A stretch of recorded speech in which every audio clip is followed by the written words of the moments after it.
काम करना सुरक्षा को लेकर के गांव में, कस्बों में, जिलों में शुरू किया तो पहले तो लड़कियों से कनेक्ट करना ही मुश्किल है, लेकिन जब हम सुरक्षा की बात करते हैं तो वो आ जाती है।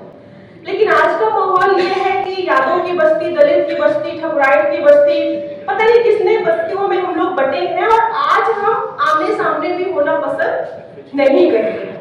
तो जब हम लोगों ने काम करना शुरू किया तो कभी किसी की बस्ती में, कभी किसी की बस्ती में, बार बार जाकर के सुरक्षा की बात पर चर्चा करते हैं। और फिर एक जगह जब तय हो जाती है, क्योंकि हमने 5 देशों से ट्रेनिंग ली है, जो इंडिया से मार्शल आर्ट सीखा, अमेरिका, इंग्लैंड, ऑस्ट्रेलिया और फ्रांस, लेकिन जो सीखा है वो सिखाती नहीं कि 5 से 10 सेकंड में हम अपने आप को कैसे बचा सकते हैं, हम वो सिखाते हैं और वो सभी लड़कियों की और महिलाओं की जरूरत है। तो जब हमारी इस पे चर्चा शुरू हो जाती है, जब एक मौका आता है कि ये हमको भी सीखना है, तो फिर उस पे बहस शुरू होती है कि आप मेरी बस्ती में सिखाइए, आप मेरी बस्ती में सिखाइए, हम उस बस्ती में नहीं जाएंगे। तो हमको उसी समय जरूरत होती है, भाई हम तो एक जगह, जहां हमको जगह मिल रही है, आपको वहां आना पड़ेगा। और जब आपको ट्रेनिंग 100 लोगों की करनी है तो एक गांव में 100 लड़कियां तो मिलती नहीं, तो 4 गांव को इकट्ठा करना पड़ेगा। लेकिन अब सीखना सभी को है, क्योंकि इज्जत तो सभी की लूटती है, हम लोग तो औरत अपने आप में ही एक जाति है। तो फिर उसमें उन लड़कियों में चर्चा होती है, जो जाति का मामला है वो सभी जातियां एक साथ आती हैं और फिर वो ट्रेनिंग लेती है। ये ट्रेनिंग हमारे लिए एक बहाना है कि हम आपसे संवाद कैसे कर सकते हैं।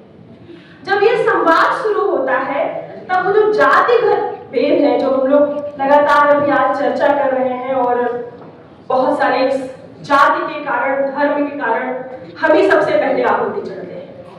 तो वीरांगना वाहिनी ने एक ये सुंदर काम किया है, या हो गया है कि करीबन 25 जिलों में हम इन मुद्दों को लेकर काम करते हैं और हम किसी को कहते नहीं है कि आप जाति की बात करो, हम कोई जाति की बात नहीं करते। ये जब हम चर्चा करते हैं तो अपने आप में ही ये सुंदर चीजें हो जाती हैं कि वो भेदभाव मिट जाता है। उसमें अभी मैं, क्योंकि 13 फरवरी को कार्यक्रम की हूँ, तो एक स्टोरी है।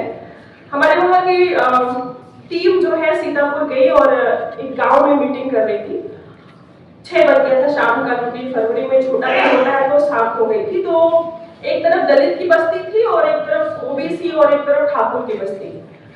तो हमारे यहाँ टीम ने बात किया, तो बोला कि आप हमारे मोहल्ले में आइए, बात करिए। तो बोलिए ऐसा तो नहीं हो पाएगा, हमारे पास टाइम कम है, तो कहाँ बात किया जाए।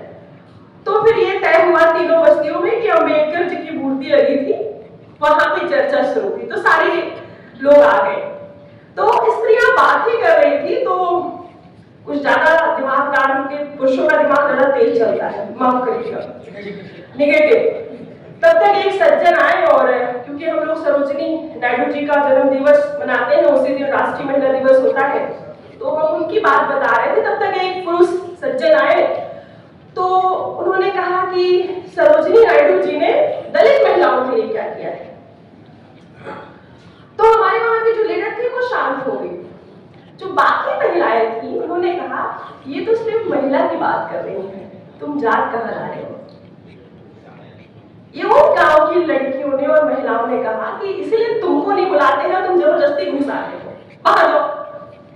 उन महिलाओं ने उन 4-5 पुरुषों को बाहर निकाला, बोला हम औरत ही अपने आप में एक जात है, पहले हम अपनी बात कर ले, बाद में जात आएगी।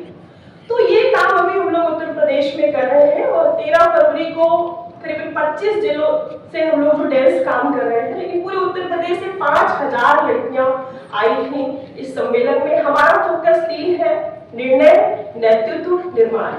क्योंकि हम जातिगत अगर बात कर रहे हैं तो संसद में, विधानसभा में, सारी जगह स्त्रियां हैं, लेकिन समस्या इस बात की, जो कुर्सी है उसकी वो पावर नहीं जानती है। आज पूरे देश में जहां भी बलात्कार हो रहा है, जहां भी स्त्रियों के सवाल को ठेस पहुंचाया जाता है, हमारे विधानसभा और संसद भवन की महिलाएं चुप रहती हैं, क्योंकि उनका अभी भी अपना अधिकार और निर्णय और नेतृत्व करना नहीं आ रहा है, इसलिए इस देश का निर्माण नहीं हो रहा है। धन्यवाद।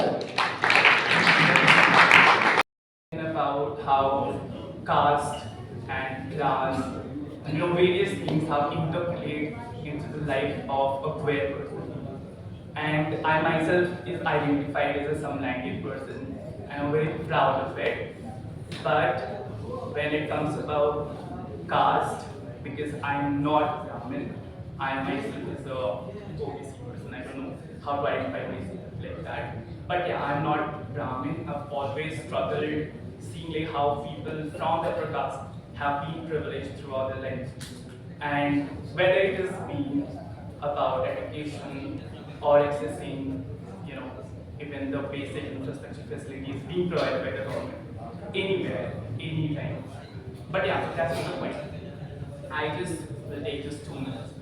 So when someone is speaking about how extreme rightists have imposed their beliefs and also made it normalized for the people of for the people of Dalit from the Dalit community to believe that you have to consider yourself as untouchable. And in fact, that has become successful over the time. I've seen like some people have normalized it to some extent, where they don't accept the fact that they have been suppressed, oppressed throughout the time, through the history. And that is also parallelly happening to my community as well, where I've seen that some people belonging to the religion of not Nepal have accepted the fact that they are supposed to follow the norms that has been established in the community by the religion.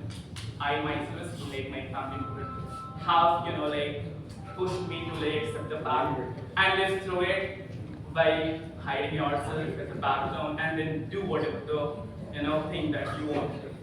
So that is happening surreptitiously everywhere, anywhere, at any time. I've seen it. And that has become big issue, and I think that is why Baba Sahib becomes so important, so significant for every one of us. And if we talk about, progressive society, if we talk about socialism, if we talk about these activism that is going against the extreme rightist wing, then I would only say that will be very redundant until unless we try to look into not just like a binary perspective, but look into the very real issues that the intra-community members are facing. So I have not seen any framework policies which would deal with women, Dalit women, driven policy, would not look into it. Would not look into it like Dalit Muslim women policy. It would just look into women-driven policy, or maybe a trans-driven policy. I've not seen like trans-Muslim, policy. Not seen such kind of thing, which is a very big problem. I think that is something we, as activists or socialists, would have to, look into it to make our, act a real act, rather than just like, Thank you.